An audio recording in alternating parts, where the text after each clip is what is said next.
Kumbaga yung panalangin, susi yan eh. Pag hawak mo yan susi, ano mang nakasara, mabubuksan mo na.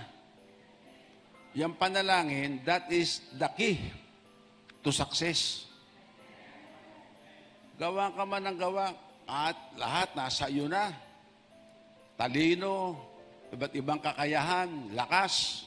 Sige, sa iyo na lahat yan. Pero pag walang panalangin, mabibigo ka. Sapagkat yung panalangin, yan ang pinakasusi sa anumang tagumpay. Kaya kung gusto mo talagang magtagumpay, pagtalagahan mo ang panalangin. At yan na sigurado. Sige, magbanggit kayo mga kapatid ng pangyayari sa Bible na nagtagumpay ng wala ang panalangin. Wala.